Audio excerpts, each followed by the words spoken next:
She sold millions of records, performed to myriads of people, and won countless hearts with her brashness and honesty.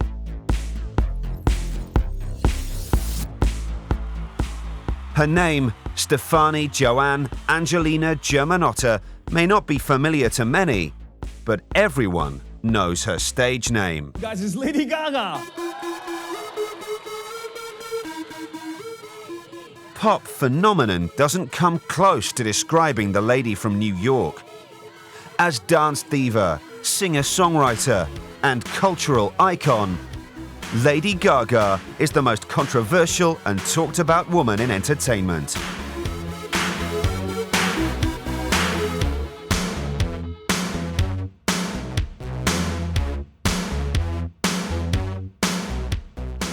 We want to talk about her outfits. We want to talk about the way that she pretended to kill herself on stage at the VMA Awards. So it's not just that she's in the conversation, it's that she is the conversation.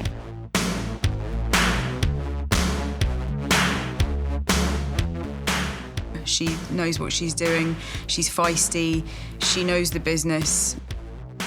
You know, I was told that she's an hermaphrodite. That's a great angle. Here, put it in the press and have everyone write, is she or isn't she? The truth is, who cares? It's ridiculous that people would think that she had a penis. She's quite obviously all woman. The theatrical pop star seemed to arrive from nowhere to give a depressed, industrialized globe super catchy, highly danceable songs, plus a dazzling array of outrageous costumes, fixating pop videos, and gay rights activism.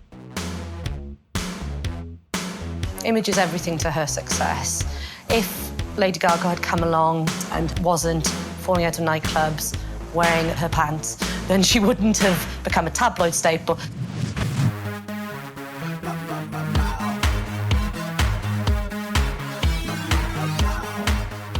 Since shooting to worldwide superstardom, Lady Gaga has sold 10 million records and a reputed 35 million singles worldwide. In March 2010, she became the first music artist to top 1 billion online views.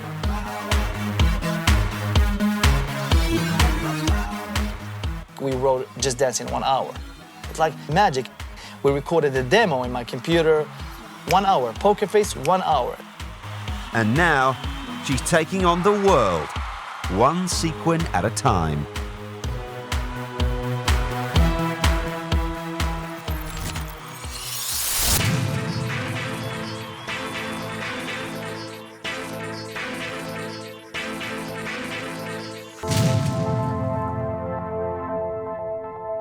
Born in Yonkers, New York on March 28, 1986, Stefani Germanotta began learning piano aged 4.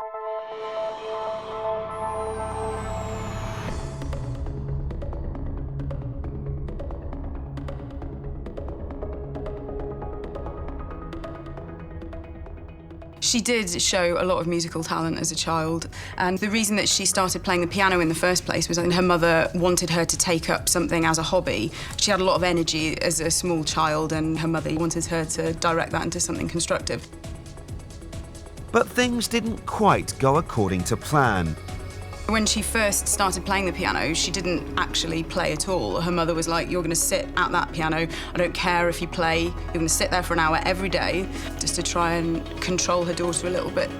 And to start with, for the first couple of weeks, she didn't do anything. She says she sat there, she crossed her arms, she threw a fit. She said, I'm not going to do, you told me to play the piano, I'm not going to play. But eventually, after a while, she knew she had to sit there for an hour every day. She got bored and she started playing, and that's how she got to be as amazing as she is today.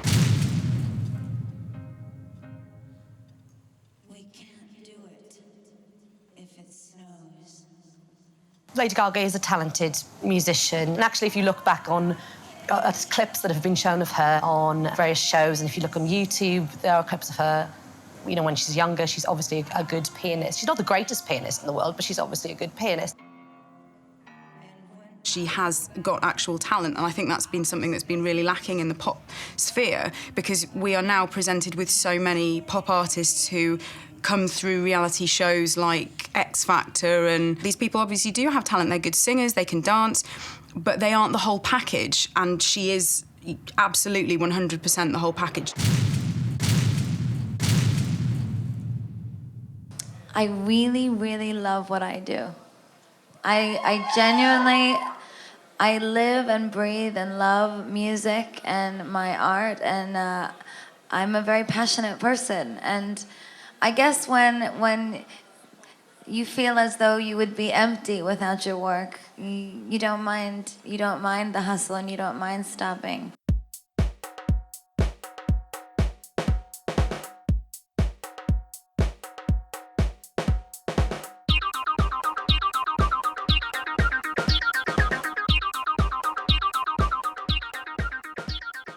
By age 13, Stephanie had begun writing ballads. She started writing songs by the time she was in her early teens. She'd already had thousands of hours of practice, having to practice every day. She was really, really into pop when she was a teenager, and she's spoken a lot about how she remembered going to see Britney, and she remembered screaming and screaming and being this kind of crazed super fan. And she remembers all the other people around her, all the other fans screaming and screaming and crying. And she says that was one of the things that made her want to make pop music exciting and ignite people's interest in it again. She was very influenced by New Kids on the Block. She was a big fan of theirs, and she actually got to support them and co-wrote some songs on their comeback album.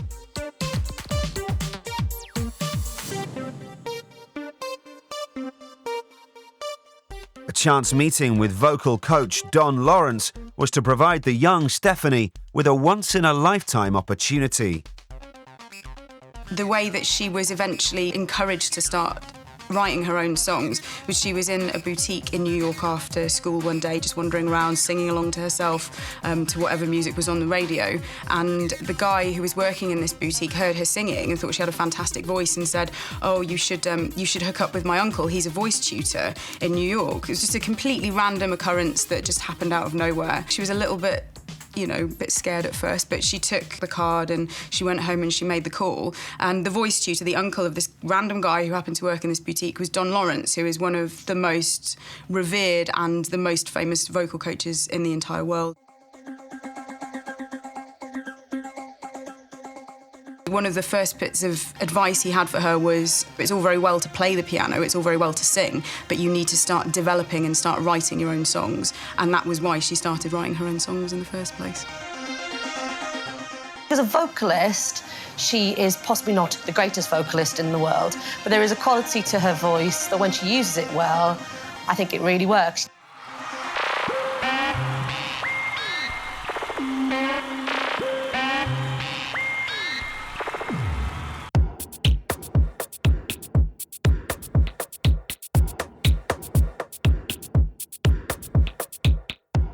By age 13, Stephanie attended Convent of the Sacred Heart, a private all-girls school in Manhattan.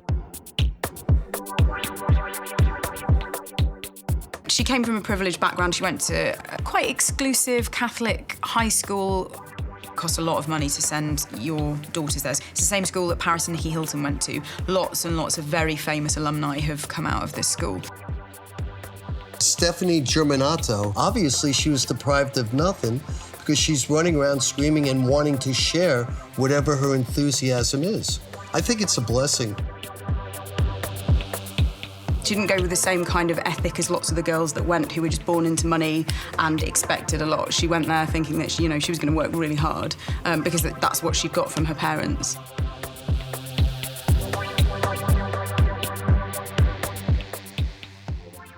Her parents were quite well off. When they arrived in America, they didn't have anything. They worked really hard. Her father is an internet entrepreneur, and he made his fortune pretty much from nothing, as did her mother. So they had a very, very strong work ethic at home. I believe very much in charity and in fighting for good causes. I went to Catholic school growing up, and we did lots of community service. That's something that I really enjoy doing. Hi, everyone. Hi, I'm Lady Gaga. Call me Gaga, that's what my friends call me. So we're friends now because I'm in your home.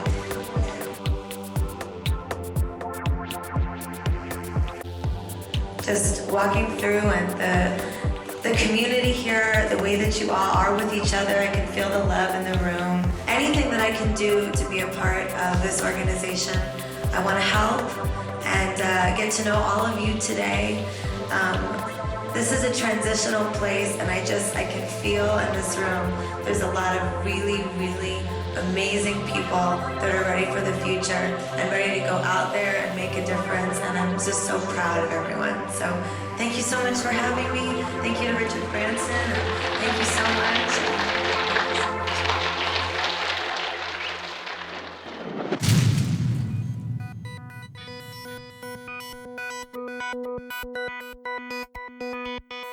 So she went to a convent of the Sacred Heart. Her parents expect her to do really, really well and work really hard. But actually what happens is she finds the atmosphere a bit stifling. She's not meant for this. She's kind of a bit uncomfortable when she's there.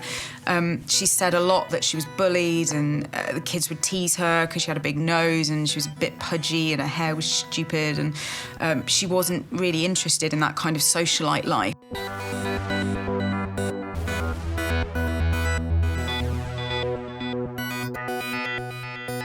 She was a drama kid. She describes herself as being a weird drama kid. She liked performing and she liked singing, and because she didn't fit into those other cliques that were going on, she just concentrated very much on her studies. She was a great student. She worked really hard, got top marks for everything, but she didn't fit in there. And she found the atmosphere so repressive that when she got out and she went to university, she started to realise that this person, this Stephanie, this person that she had been for such a long time, wasn't actually who she was at all.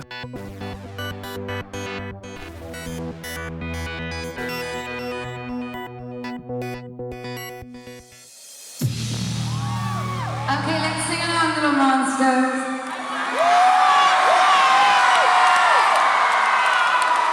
Look at you following already. You are fucking really amazing.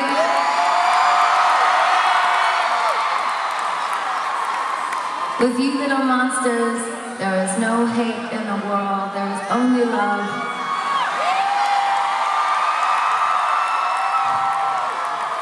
And I believe that if a world war took place, that you would all sing and dance and throw glitter until everybody stopped.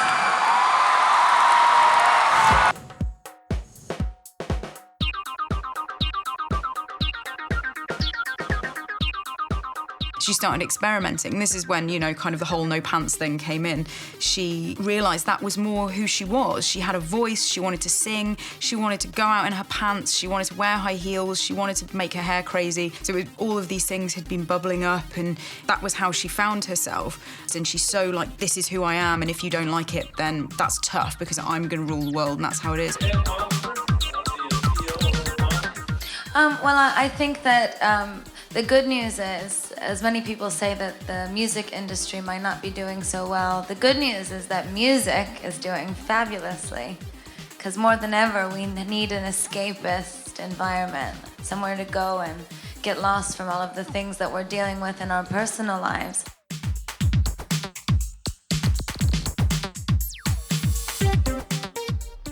She knows that in the world that we live in, where media is thrown at us 24 hours a day, 7 days a week, 365 days a year, that you have to have a constant presence in it. And one of the ways that she does this is by presenting her image in a very striking way. Every picture of Lady Gaga will go into a newspaper, a tabloid or a broadsheet in many cases, because she is doing very interesting things with her look. She's not, the most conventionally attractive person. She is attractive, but she's not somebody who would be sent off to modelling school or something like that. But she takes what she has and makes herself look incredibly striking.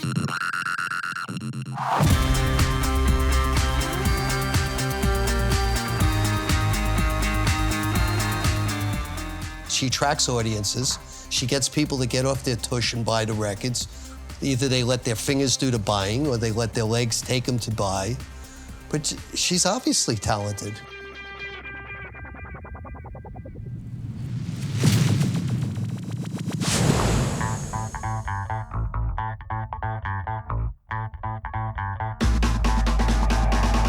To the despair of her parents, Stephanie turned her back on the world of typical teenage girls.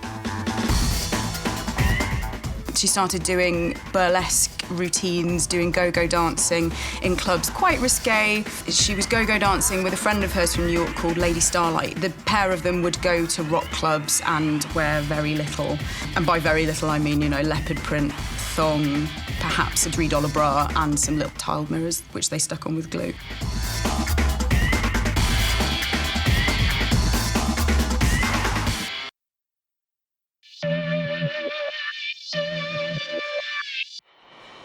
She invited her parents to come and watch her during one of these performances. And the first time they ever saw her perform, she was wearing a thong and she was wearing a bra and she was lighting cans of hairspray on fire on stage and throwing around a beach ball that was covered with tiny tiled mirrors. And her father just completely just fell to pieces and just said, I don't know what on earth she's doing. She's lost the plot. She's out of control completely. You know, it's pretty sad. It was his daughter up there, and it must be pretty hard to see your daughter's bum cheeks, you know, wobbling in front of you. You have some bras which you've stuck mirror tiles on. You have a stage show which isn't really much, but you have dreams of ruling the world, and that's what she did.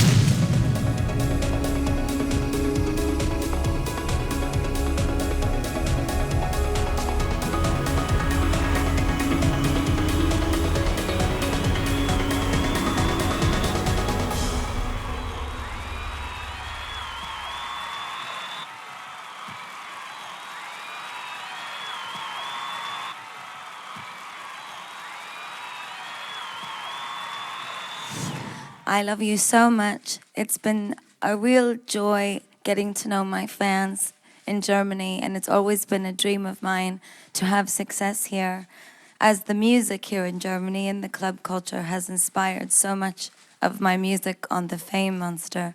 So thank you from the bottom of my heart. And I remember last year I saw one of my favorite bands, Metallica, play in this arena. And I had lots to drink and was wearing denim and leather.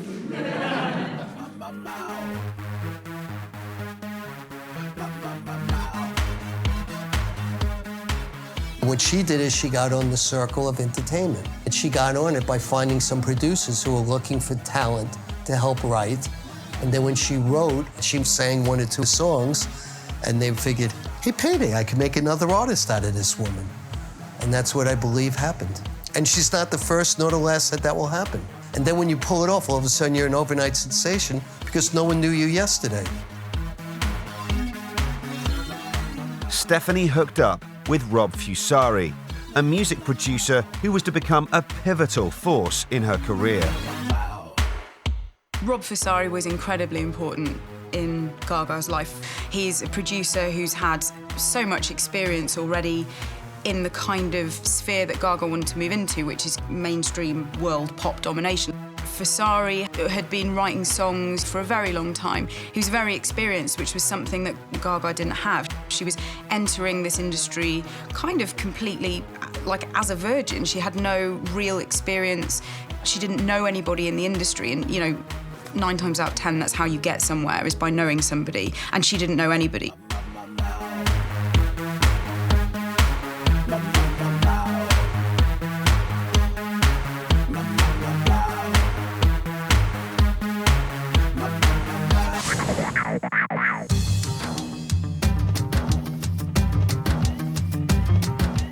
While working with Fusari, Stephanie acquired her attention-grabbing stage name.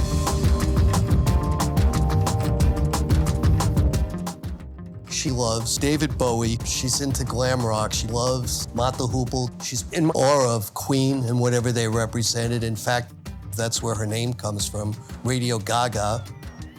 Her producer sent her a text message, and when he spell corrected radio, it became Lady Gaga. It's good, I guess it would get him some kind of BlackBerry commercial. She's presenting herself as a character, and one of the fascinating things about Lady Gaga is that the woman who once was Stephanie Germanotta, now she is Lady Gaga. This is who she is, this is who she's become.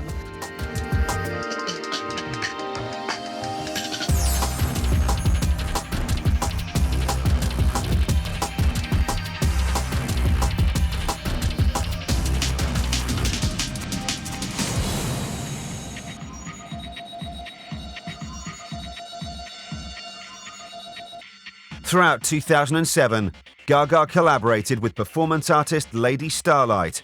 Their provocative burlesque pop act was a hit in Manhattan's nightclubs, but mainstream show business was nonplussed.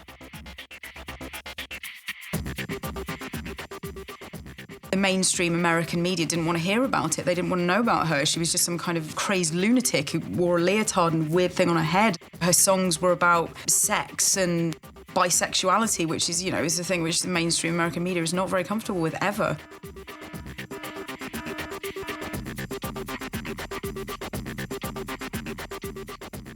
Rob Fessari took her to the first couple of meetings that she had with record labels when they were trying to shop around, trying to find her a record deal. So he took her to Def Jam. They did eventually sign her.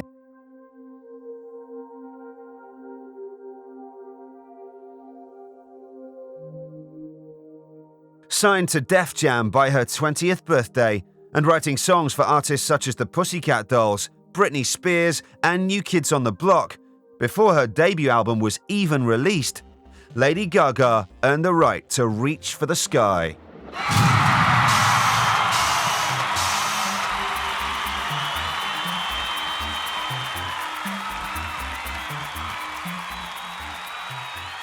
That's not an overnight sensation. That's a person that sat there and persevered and pulled it off.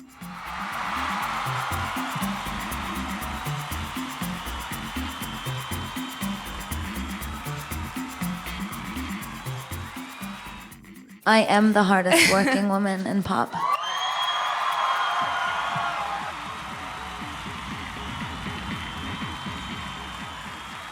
The work ethic is so extreme, and I'm not used to seeing that these days.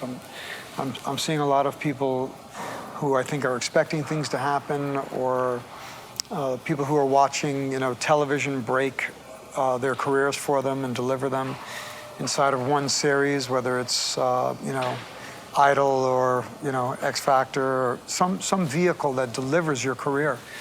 And so I think that is creating a kind of a false consciousness of what it really takes to have a career and what it takes to make it in the music business. And I think you have to have the work ethic, because otherwise you could have one hit and disappear. And Gaga is not going to disappear.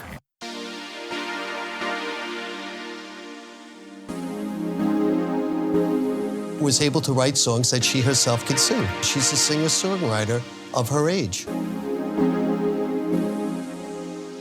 The goal now is to remain relevant and remain memorable and stay prolific for a long period of time.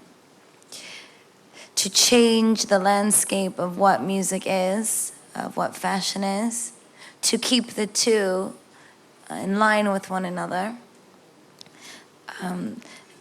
The goal has never been to be famous. My goal has been to be a star. The deal with Def Jam was a catastrophic failure. That kind of went wrong, that deal with Def Jam. After 3 or 4 months, they dropped her, and she was absolutely distraught, completely distraught.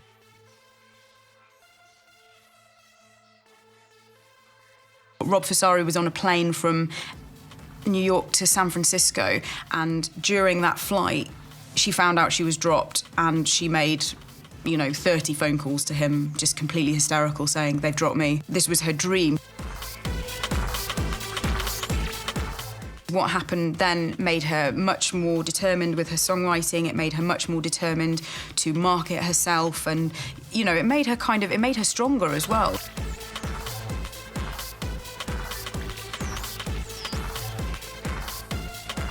The problem with today's music business and these big labels is they're banking owned. And when you become banking owned, they want to know, what's the guarantee that I'm gonna sell?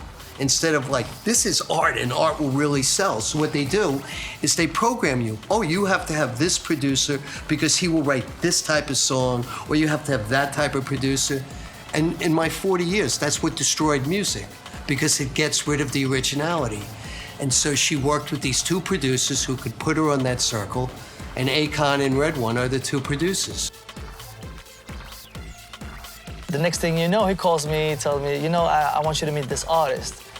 I was like, okay, is this girl artist? I was like, is she signed? It was like, no, she just got dropped. I was like, no, please, you know, I really, that's it. I told you, I don't want to. But like, you know what? Okay, just meet her and make a decision after. Just meet her. If you don't like her, I think she's a superstar, just meet her. If you don't think so, you don't have to work with her. So I said, you know what? I was like, okay, I'll meet her. So I met her and went to, you know, to the city and I met her. She was like, she had this glasses and hair and all that. Like, hey, Lady Gaga. Just the way she said hi to me, I was like, okay. You know, we just got in together in the studio again, and the rest is history.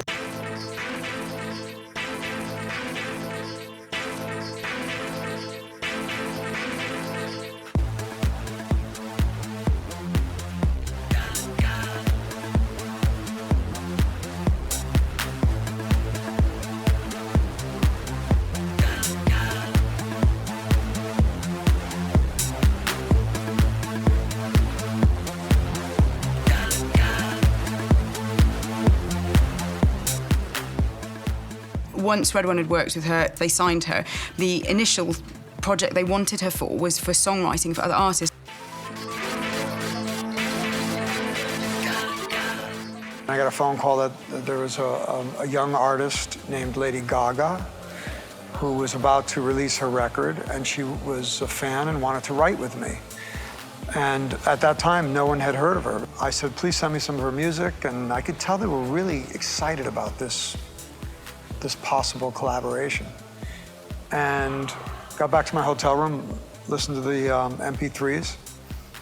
And the first one was Just Dance. The second one was Poker Face. And I thought she was amazing. And I also knew that she wrote and was involved in production on her songs. So I said, I'd love to write with her. When? And they said, tonight. And I was on vacation at the time. So I said, well, can we do it maybe in a week? And they said, no. She's going to Germany, she's going to Australia, she's going here, she's flying there. And I said, so you're saying it's tonight or not at all? Yes. And so I drove to Los Angeles that night and met her, and she was just a star. You know, she was like walking into a room with someone who looked like they could walk on stage at that moment.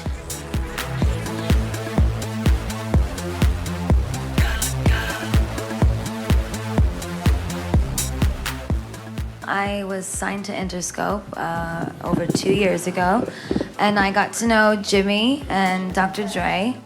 And I was really excited because I heard about this project that they were doing, Beats by Dre, and I loved the idea of creating a headphone that sonically made it possible for fans to listen to music the way that producers and artists intended for them to hear it. So this made me just so inspired. People try to pawn off each other. She signed to the same major record label that the Pussycat Dolls signed to. They are performers who sing other people's songs. And so she was able to create that bubble enthusiasm that the Pussycat Dolls needed. And they were all part of the Interscope crowd, and that's what they did.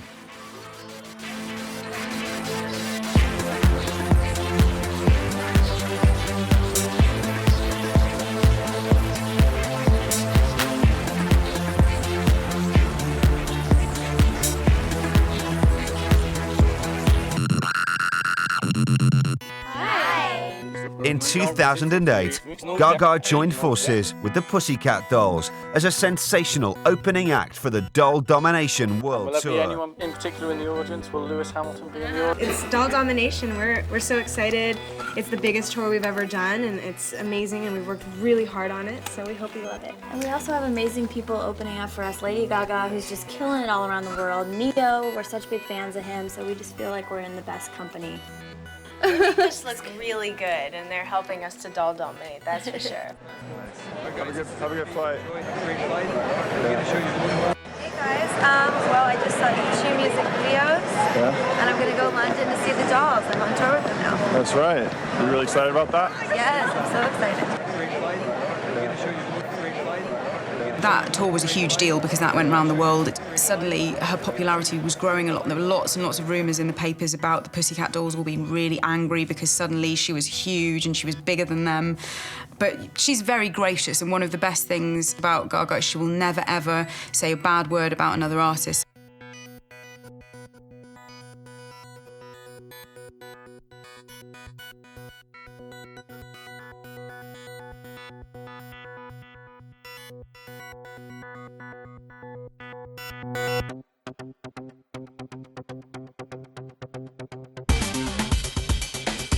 In January 2008, Lady Gaga relocated to Los Angeles to finalize her debut album, The Fame.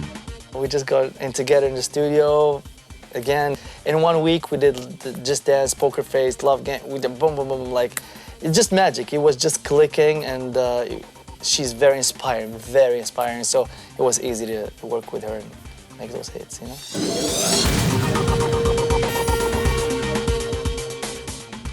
Upon its release, The Fame spawned the international chart-topping smash hits Just Dance and Poker Face. When Just Dance came out, I was not a fan of Lady Gaga. I thought it was quite a cynical record. It seemed to be pushing lots of buttons that were very of the moment. It had an electro sound to it. It was very harsh. It almost had a slightly auto-tune quality about it. I thought that it was presenting itself as a grand statement of a arrival of a new artist, but it was actually a really bombastic song about a girl getting hammered and trying to say something that was deep, but wasn't at all, really. In retrospect, it was quite a good first single for her to launch her career in the UK as well as the US, because it is very immediate. It's one of those catchy songs that gets in your head and won't go out. And once that was in, she'd made her mark. She'd rubber-stamped her presence, and it was quite a canny move looking back now. Poker Face is now the most downloaded song since the beginning of the download charts, which is just incredible.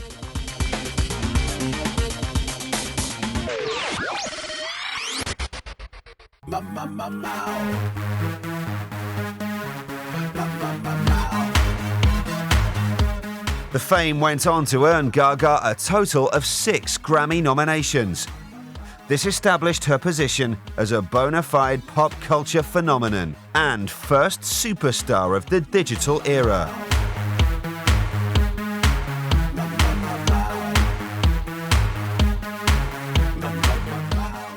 I'm just celebrating 2 Grammys for Gaga. I'm happy. You know, I watched her work so hard to get to this point, so I'm excited. T-Pain won some Grammys as well. So I'm good, you know? Your album, The Fame, it's just sold its 10 millionth copy in the last few days. And the last album to do that was Back to Black by Amy Winehouse. She has, I suspect, rather struggled to cope with fame. How are you coping with it? Well, I try very much to ignore it. I find it so important to be now a role model and a figure. And I know that that might sound strange to some people who say, oh, but she's so, you know, her clothing and whatever people may think of me. I know what some people may think of me, but most importantly is my connection with my fans.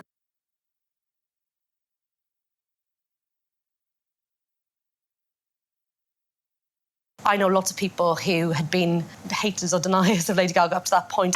Even if they don't still like her music, they realised that she knew what she was doing and she was a human being who could just grab people.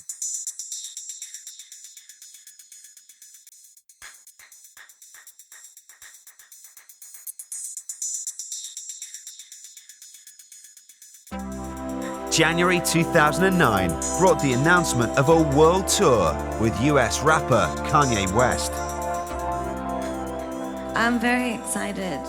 Kanye is extremely talented, and I was so flattered and humbled when he asked me to co-headline the tour with me and not open for him. So thank you, Kanye. It's going to be an amazing show. Between the two of us, I imagine we'll both be broke, and it will be the best show on earth.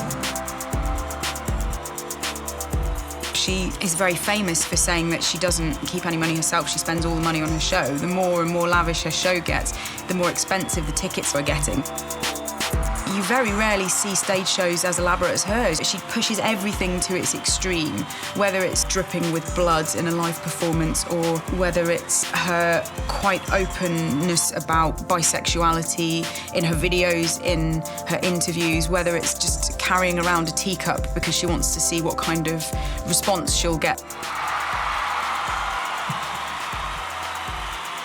In truth, this is the most exciting, creative moment of my life so far, and Kanye is a truly genius individual, and he's been very kind to me to bring me into arenas, because the good news is that now that I'm playing with Kanye, I stay in arenas. So next year, I begin a world tour in February, and I'll be an arena act. The Kanye show was cancelled, but Gaga now embarked on her own tour, the Fame Ball.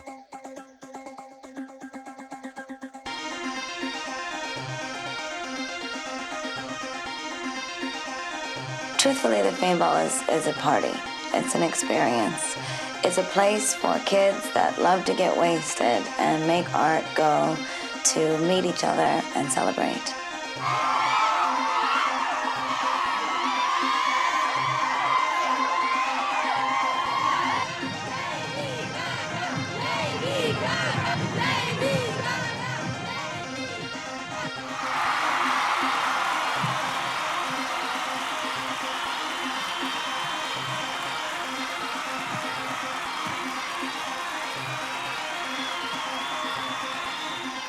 By June 2009, Lady Gaga and her Fame Ball tour had reached Britain.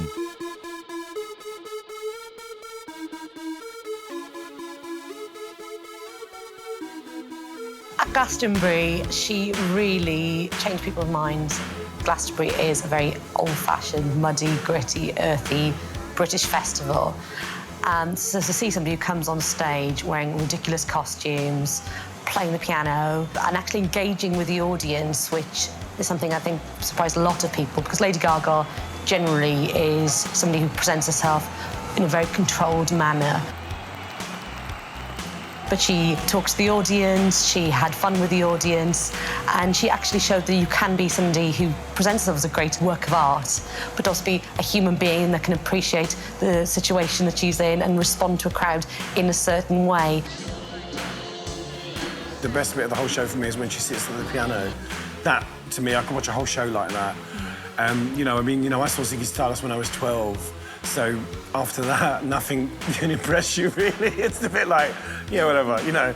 I'm not a big fan of kind of the sort of, you know, sort of Broadway musical-type rock shows, but I like the dressing up, you know, I love all that, but I always find like too many dances and too many stage props a bit distracting, you know. But for me, like when she's amazing when she sits at the piano, it's just like, oh my God, now you can really tell what a great artist she is. So yeah, that's my favourite bit. Hello, world. I don't know where you are right now. I'm at Glastonbury, in the mud. Wicked. Gaga rock.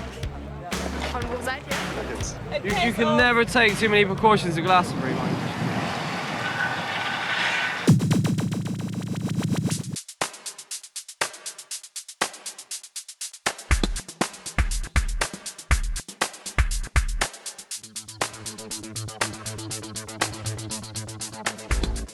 Since the Glastonbury Festival, Gaga has taken on a semi-mythic air, like Prince or Madonna.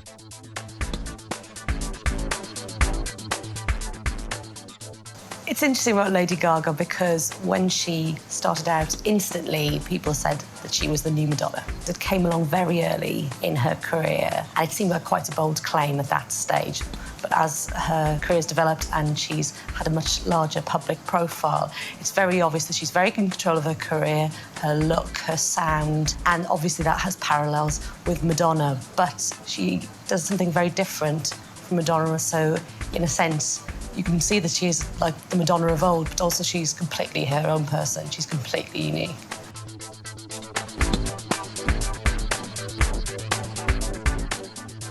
Madonna is a huge influence, and Cyndi Lauper as well. She models herself very, very much on these strong female icons. Madonna especially, because Madonna was such a big influence in the 80s and early 90s when Gaga was growing up.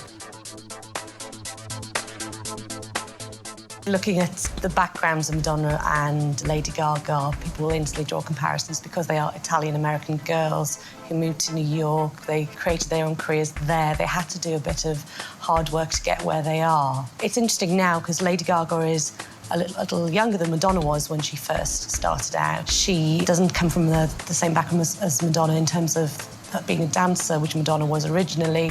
She has a musical background, she's a pianist, she has classical training, she has worked in a way that Madonna hasn't. She has a very different set of skills to Madonna. To sit and say, is she Madonna, that does disservice to Madonna and it does disservice to her. The comparisons, in some ways, could be quite blasé because you just look at the small elements of their careers. If you look beyond that, they are actually quite different artists. The comparisons to Madonna are because she's collected the gay crowd like Madonna did in the early 80s.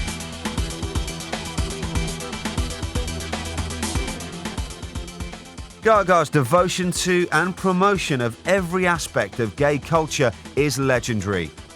Her outspoken views have made her a new gay icon.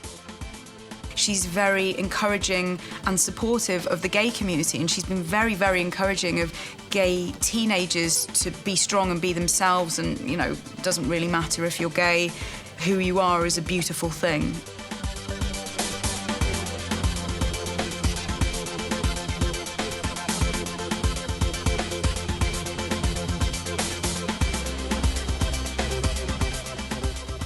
She's a gay icon. They're flamboyant, they're happy, and they go out at night. Basically, her performance it's vaudeville-based. You know, it's different. They're trying to bring light into the night. And that's what the gay people look for. They look to go out and just party all night. And she's a party all night.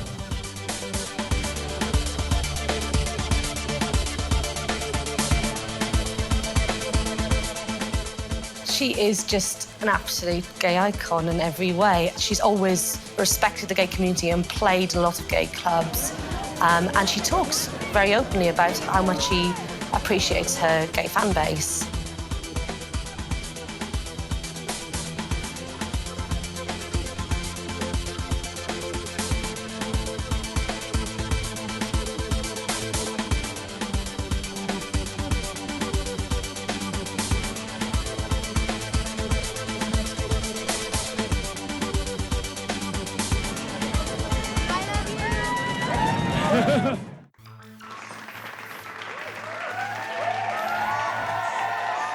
Lady Gaga's second album, The Fame Monster, was released with immense success in November 2009. You can easily download an MP3, but you cannot download a lifestyle. So, my fashion is my lifestyle. My attitude, my outlook on the world, my position as a sexual woman, this is exactly who I am, and it is a way of life that myself and many others like me live in New York City, in the art community on the Lower East Side. And I was very, very strong in my opinions about how people should see me when I first come out with my music, because I knew that they would love the lifestyle. I knew that they would love the story of New York as much as they would love the music.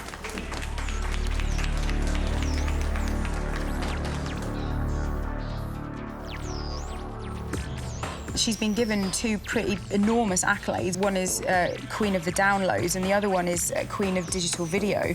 She's had millions of downloads, and with the viewing of her videos online as well on YouTube, she's passed 1 billion total views of her videos online, which is just incredible.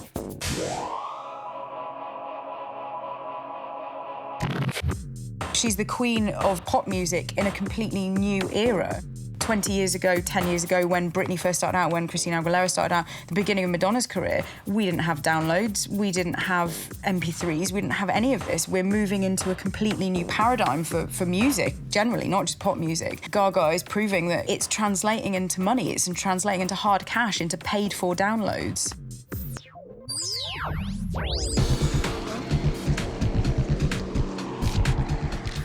She's the kind of pops that could only really exist in this decade.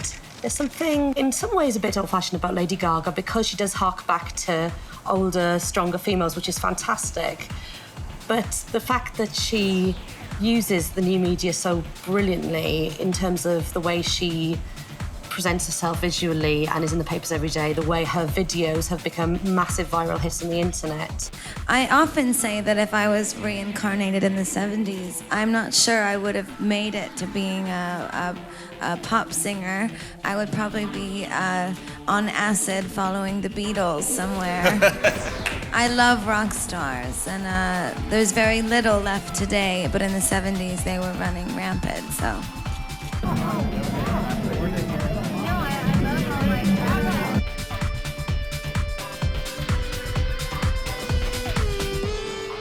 She's called Queen of the Downloads because that's a great tag to give her.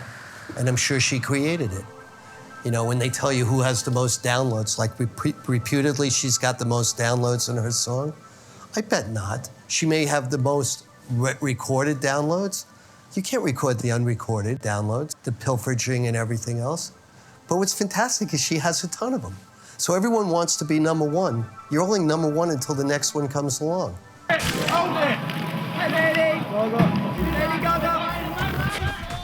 One of the pivotal moments for Lady Gaga's career in the UK was when she starred on the X Factor.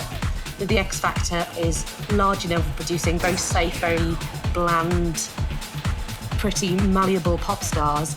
And then one night in December 2009, she arrives dressed like a bat in a massive bath on stage with lots of strange dancers, and the audience goes absolutely crazy. It had that instant impact, and it really impressed me because it showed that the British audience, and by extension I think audiences globally, do not just want safe manufactured pop. They want music that challenges them, that makes them laugh, that makes them think, and I think that was a very healthy change for music in general.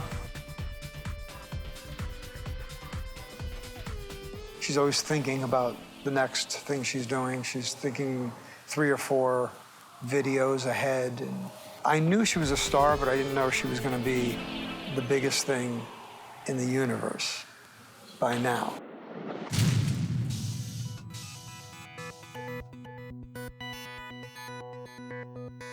Although chart domination is important to her, Gaga's primary focus remains to be of service to her devoted fans. Everywhere I go in the world, there are Lady Gaga fans. Lady Gaga fans possess a certain quality. I can't quite explain it. Perhaps it's a pop cultural nerve. They come in hair bows, covered in glitter, sweating and screaming. Everybody's a little different in each country, but for the most part, there are Lady Gaga fans everywhere. She's after the kids on the outside. She calls them her little monsters. I actually went to get my niece her autograph. That was the whole purpose of me being there. It's like, I was. She did, yeah. She signed both, yeah. Good, I'm glad. To my little monsters. They're the freaks. She wants the freaks. She wants the kids that didn't fit in anywhere else, because that's how she felt about herself when she was younger. Despite her busy schedule, Gaga's sense of generosity drives her to give her time and her profile to worthy causes, teaming up with Cyndi Lauper to promote AIDS awareness. We run into each other at gay clubs a lot. Well, we have a common friend. We do. I was terrified because, you know, it's Cyndi Lauper, so I was very... we were at the Logo Awards, the Logo Network in America. It's a gay, lesbian, bi, and transgendered sort of TV network that was having an awards show, and Cyndi was there, and it was my first TV performance, and I was walking down the hallway and I saw her, and she's like, "I love your outfit." I have really, really enjoyed playing here in London and looking up into a full arena of all those beautiful faces has reminded me why I want to protect my fans so much and why it's important to be a role model. And being here with Cindy and speaking about the Mac AIDS Fund, about AIDS awareness, it reminds me that all those beautiful young people that are going out and they might not be confident, they might have some insecurities, it reminds me that I want to be a role model for them, and I'm very honored to be here with Cindy. Today, Lady Gaga was adding her support to raise money and awareness for HIV. The key question for our team: where do you put a mic when you've got nothing on besides a giant piece of lingerie and a massive metal rose? You look absolutely stunning, and I feel horribly underdressed facing You you, look to be great. honest. Thank you. I've seen some of the pictures of the things you've been wearing over the weekend. Please, please tell me there is at least some time where you just blob around at home in a t-shirt and jeans. I don't do that. I'm Viva Glam. And that's the Gaga way. No compromise in her inexorable rise to global pop domination.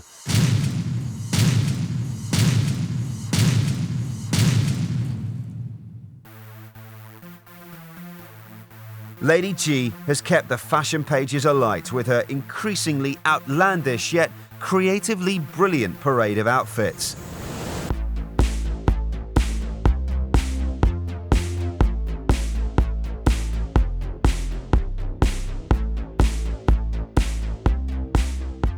Image is everything to her. If she hadn't looked that way when she came along, then she wouldn't have had that media presence and she wouldn't have gone on to be as notorious as she has been. I think she's great with Lady Gaga. She's put some panache back into the game, you know, sort of, like, I don't know who's who now. I don't know, there's no celebrities, there's no kind of one-up people anymore. So you're a Lady Gaga crazy. fan? So do you sit at home listening to Lady Gaga? No, I mean, I just want to sit, I've seen her on the TV a couple of times. At least she tries to look the part. She has some kind of craziness with her, you know? Her image is a success. And that's what she's selling and that's what she's promoting. And the truth is that image is going to get boring like everything does. It's in her hands. She has had a no trousers rule for a very long time, and it isn't something new, it isn't something just to grab headlines. She's had a no trousers rule since her late teens, since she started hanging out with Lady Starlight, since she started go-go dancing, since she was performing in New York. She has always been a glamour girl. As someone that loves fashion, I wanted to make something that would make kids feel cool when they were listening to records. Gaga has a factory of collaborators known as the House of Gaga, who advise their muse on clothing, stage sets and sounds.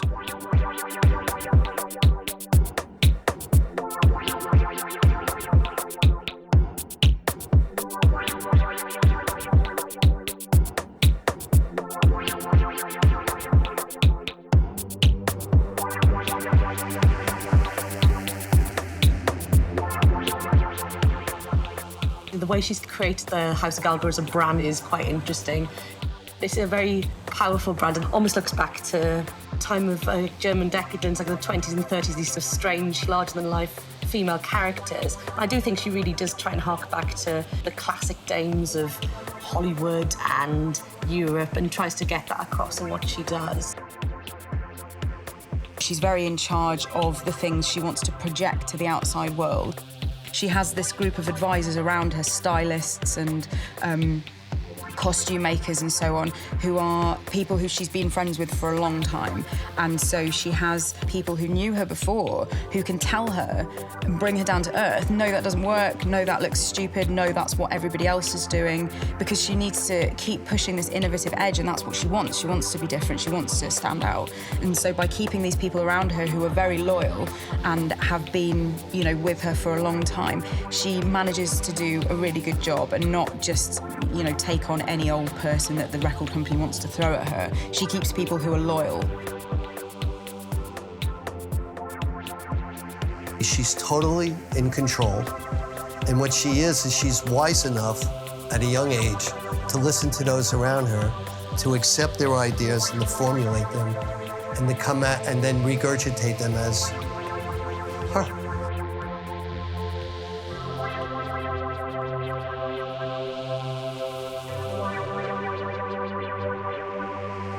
That's where you put together a team, because only teams win. She cannot do it by herself.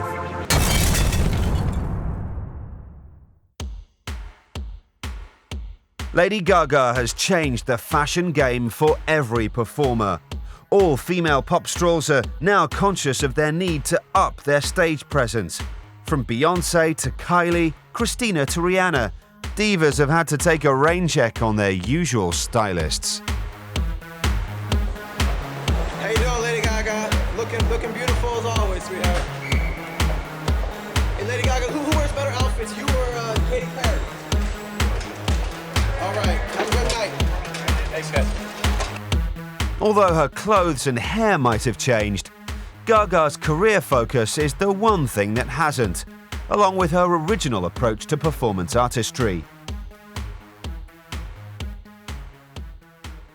I'm kind of a geek. Well, this show's kind of nerdy. I mean, I'm unembarrassed about the performance art quality of what I do. We made an installation piece that was essentially a pair of sunglasses that you could watch music videos on.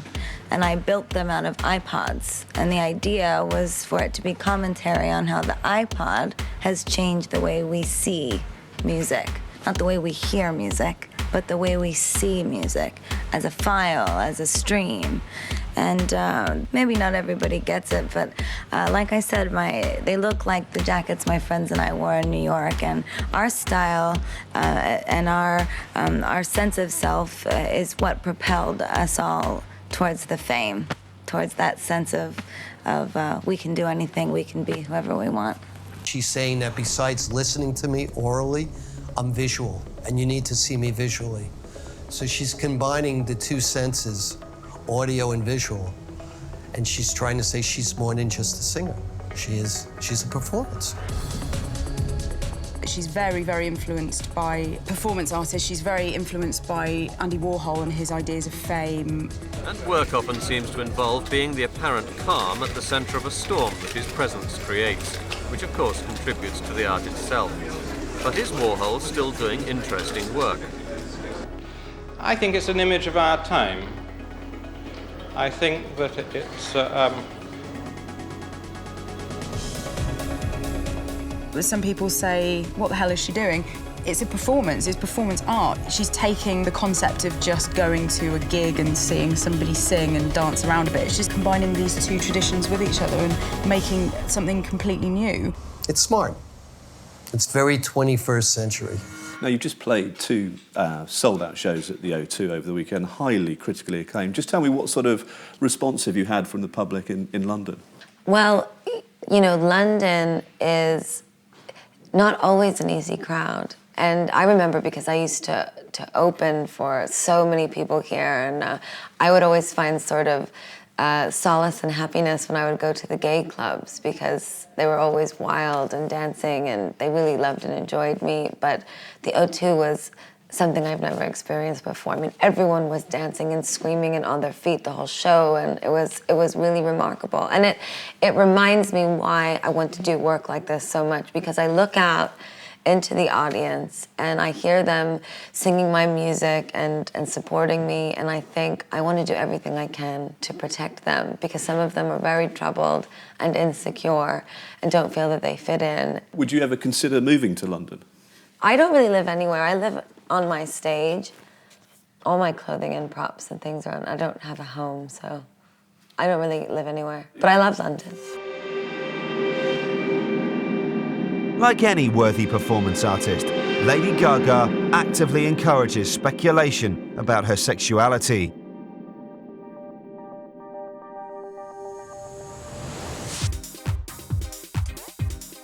I think she's vague about her sexuality because she wants to increase the sense of mystery about her.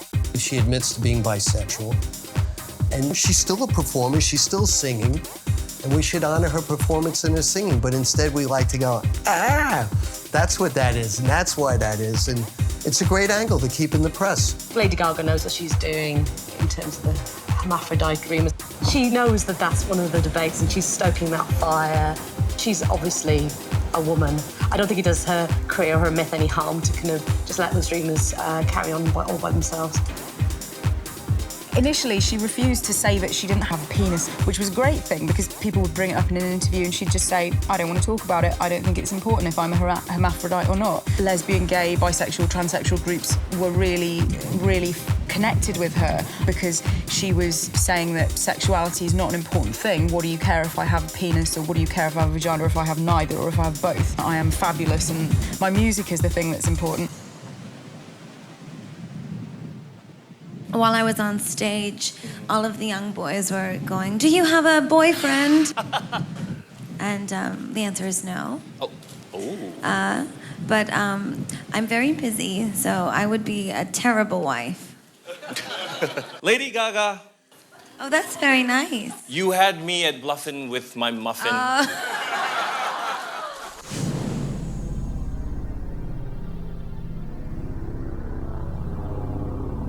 Since revealing she is genetically predisposed to the life-threatening condition lupus, all eyes will be on Gaga's next move.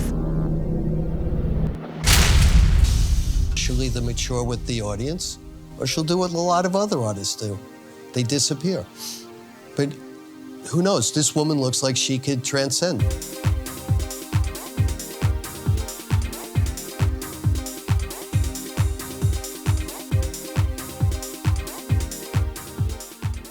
She could be doing anything. If she hasn't had a nervous breakdown because she works so hard, which I sincerely hope she hasn't, because the music industry really needs someone like her right now.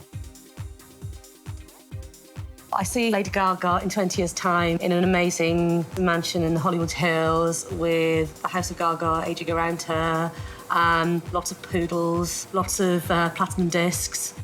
She's not going to be a flash in the pan. She's going to do some things that will change our notions of how the music industry works. She always has surprised us. I think she'll continue to surprise us.